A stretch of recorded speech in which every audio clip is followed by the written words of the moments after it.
굿모닝, 굿나잇, 10분 아침 묵상 잠자리 생각 감사 연습 네 번째 빌립보서 1장 27절 복음에 합당하게 생활하라입니다. 오직 너희는 그리스도 복음에 합당하게 생활하라. 이는 내가 너희를 가보나 떠나 있으나 너희가 일심으로 서서 한 뜻으로 복음의 신앙을 위하여 협력하는 것과 아무 일에든지 대적하는 자를 인하여 두려워하지 아니하는 이 일을 듣고자 함이라. 이것이 저에게는 멸망의 빈거요 너에게는 구원의 빈거니 이는 하나님께로부터 난 것이니라. 그리스도를 위하여 너희에게 은혜를 주신 것은 다만 그를 믿을 뿐 아니라 또한 그를 위하여 고난도 받게 하심이라. 너희에게도 같은 싸움이 있으니 너희가 내 안에서 본 바요 이제도 내 안에서 듣는 바니라. 모두 평안하신가요? 오늘은 마지막 빌립보서 1장 네 번째 시간입니다. 실제 교회 생활을 어떻게 해야 할 것인지에 대한 바울의 권면을 보게 됩니다. 바울 서신서를 보게 되면 편지를 받아 읽는 사람들의 그 생활과 문화의 특성에 맞게 다양하게 표현하고 또 사용하고 있습니다. 빌립보서 앞의 내용에서 설명드렸듯이 빌립보 도시의 배경을 나누었습니다. 다시 간략하게 말씀드리면 빌립보는 로마 제대 군인들을 정착시킨 군사 도시로서 그곳의 시민들은 로마 식민 도시 시민이라는 높은 자부심을 가지고 있었습니다.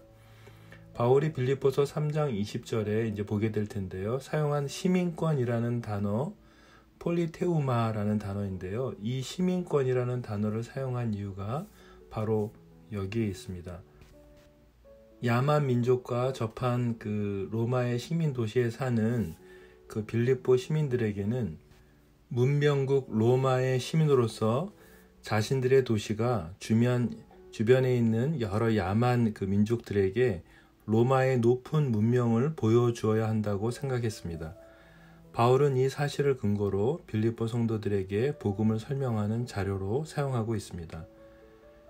바로 교회는 세상 속에 있지만 세상에 속하지 않는다는 것, 오히려 교회는 세상 속에 박혀있는 하나님의 식민지로서 바울은 그리스도인들은 세상이 아닌 하나님 나라의 법과 윤리에 따라 살고 공동체적인 삶을 꾸려나가야 함을 오늘 1장 27절 이하 부분을 설명하고 있습니다.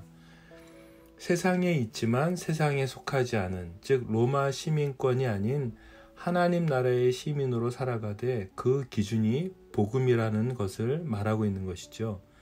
복음에 합당하게 생활하는 교회 공동체가 결국 하나님 나라의 시민의 기준이라는 것을 말해주고 있습니다. 오늘 본문을 묵상하면서 떠오르는 사람이 한 분 있었습니다. 기독교는 종교가 아니라 라고 말했던 본헤퍼 목사님이시죠. 독일에 행동하는 양심으로 39살에 교수용으로 짧은 생애를 마감한 인물입니다. 그는 교회가 세상 안에서 존재하면서도 세상과 구별되어지는 존재라는 명제로 자신의 교회론에 대해서 나누었습니다. 세상에 속하지만 세상에 구별되어지는 지혜가 이념, 가치관, 사상에 물들지 않고 세상을 향해서 복음의 메시지를 던져주는 참된 교회다. 그리고 우리들 또 여러분과 저를 말하는 거죠. 그런 교회가 되어야 하는 것을 오늘은 바울은 빌립보 도시의 성도들에게 지금 말하고 있는 것입니다. 여러분, 복음은 무엇입니까? 하나님 나라의 법입니다. 바울은 빌립보 성도들에게 하나님 나라의 시민으로서 하나님 나라의 법, 곧 복음에 합당하게 공동체적인 삶을 꾸려나가라고 권면하고 있습니다. 그러니까 복음의 정신과 가치관, 복음이 제시하는 방법에 따라 서로 간의 상호관계를 하면서 살아가라는 것이죠. 복음의 공동체로 합당하게 교회 공동체의 삶을 이루어간다면 한 성령 안에서 한 팀으로 투쟁하면서 아무 것에 대해서도 그 대적자들에 대해서 어떠한 그 대적자들에 대해서도 두려워하지 않고 움츠러들지 않을 수 있다고 말하고 있습니다. 27절에 복음의 신앙을 위하여 협력하는 것, 이렇게 본문에서 볼 수 있는데요. 협력하다라는 말은 함께 경계하다, 한 팀으로 싸우다라는 뜻입니다. 이 단어 역시 운동 경기의 언어지요. 어떤 그림을 떠올리면 여러분 바울이 말하고 있는 것이 더 많이 쉽게 이해될지 럭비나 미식축구를 떠올리시면 좀 더 실감이 나실 것 같습니다. 27절에 너희가 일심으로 서서 에서 이 서다라는 의미 역시 로마 군대가 방패를 들고 굳건히 서서 다가오는 적들을 맞는 장면을 생각하시면 쉽게 이해되실 것입니다. 그러니까 방패를 잡고 어깨를 서로 맞대고선 아주 든든히 서 있는 거죠. 그래서 로마 군대의 영화를 보신 분이 계시면 쉽게 떠오르실 것입니다. 28절 한번 보실까요? 아무 일에든지 대적하는 자를 인하여 두려워하지 아니하는 에서 두려워하다라고 번역된 헬라어 역시 군사용어입니다. 그러니까 달리는 말이 장애물이나 적군을 만나서 두려워서 움찔하는 것을 뜻하는 단어를 바울은 사용하고 있습니다. 바울은 빌립보 성도들이 적재자들의 그 공격에 대해서 두려워서 움츠러들지 말고 앞으로 나가야 한다고 말하고 있습니다. 바울은 외부의 공격에 대해서 또 언급하지만 내부에서 벌어지는 그 안타까운 내분에 대해서도 마음이 매우 안타까워하고 있습니다. 복음에 합당하게 생활한다는 것은 한 영과 한 혼으로 똘똘 뭉쳐야 함을 말해주고 있습니다. 지금까지의 내용을 좀 정리해 보면 이렇습니다. 여러분, 복음에 합당하게 공동체적인 삶을 꾸려가시면서 한 마음으로 똘똘 뭉쳐 핍박하는 적대자들이 여러분을 두렵게 해도 겁을 먹거나 물러나지 마시고 싸우십시오. 여러분, 팀워크를 통해서 그들과 투쟁해 나가십시오라고 말하고 있는 것입니다. 그리고 바울은 이어서 설명을 합니다. 28절에 이것이 라고 시작하는 그 아래에 설명하고 있는데요. 이것이 저에게는 멸망의 빈거요 너에게는 구원의 빈거니 이는 하나님께로부터 난 것이니라. 이 무슨 말이죠? 빌립보 성도들이 적재자들에게 당하는 상황을 설명하면서 구원의 공동체를 적대하는 행위이기에 그들의 행동은 지금 멸망을 당해가고 있다고 말하고 있죠. 반대로 빌립보 성도들은 구원을 받아가고 있다고 하는 그 증거다. 너희가 지금 당하는 고통과 그 어려움은 바로 너희가 구원을 받아가고 있다는 증거다라고 설명하고 있습니다. 그러면서 29절에 설명하고 있는 내용은요. 왜냐하면 여러분들에게 그리스도를 믿는 은혜만 주어진 것이 아닙니다.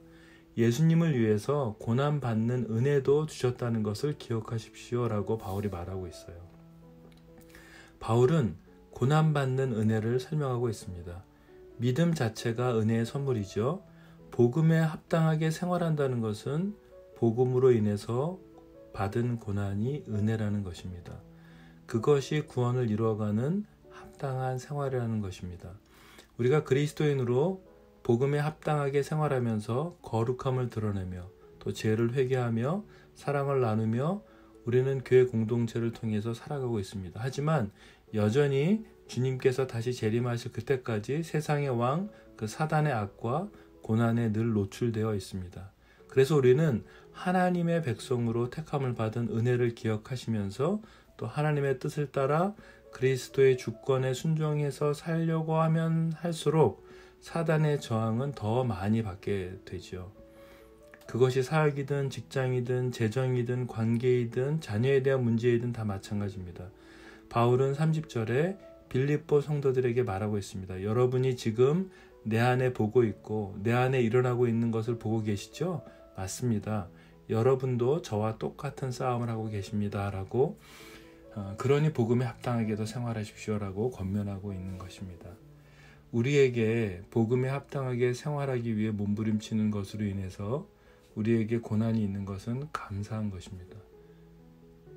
죄를 짓고 죄에 대한 고통을 받는 것을 말하는 것이 아닙니다. 복음의 신앙을 위하여 협력하는 교회 공동체가 있어서 참 감사하죠. 우리의 고난이 복음에 합당하게 생활하기 위해서 받는 그 몸부림치는 그 노력에 의한 결과라면 이것이 감사라고 지금 바울은 얘기하고 있습니다. 고난 역시 그리스도께서 주신 은혜인 것을 인정하고 그분의 주권을 인정하는 하루가 되기를 기도합니다. 감사 연습입니다. 여러분도 한번 오늘 하루를 지내시면서 혹은 또 새롭게 지낼 하루를 위해서 미리 가장 고통스러운 그 순간을 가장 고통스러운 사건을, 문제를 감사의 제목으로 바꿔서 기도하는 그런 감사 연습을 시작하면 좋겠습니다. 저는 이렇게 감사 연습을 했습니다. 거룩함을 지켜내기 위해 아버지, 하나님과 사람 앞에서 정직하게 서게 하셔서 감사합니다.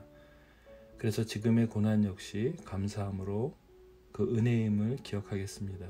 새술은 쇠부대에 담는 것이 어떤 의미인지, 그것이 무엇인지, 그래서 정들고 익숙했던 옛것을 버리고 새 것을 시작할 때 두려움 없이 나갈 용기를 주셔서 감사합니다. 저의 감사였습니다. 기도하겠습니다. 하나님 감사합니다. 바울이 말하는 교회 공동체가 복음에 합당하게 생활하는 것이 무엇인지 계속해서 말씀해 주셔서 감사합니다. 비록 고통스럽고 두렵고 외롭고 힘들지만 하나님이 함께 하시고 고난 역시 하나님의 은혜이며 하나님이 이루어 가시는 구원의 과정이라는 사실을 알게 하셔서 감사합니다. 아버지, 세상에 속하지만 하나님 나라의 시민답게 생활하는 것을 하나씩 알게 해주셔서 감사드립니다.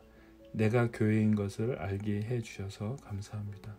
세상에 속하지만 세상에 속하지 않고 하나님의 시민으로 시민으로 살아갈 수 있는 은혜 주셔서 감사합니다. 예수님의 이름으로 기도드렸습니다. 아멘.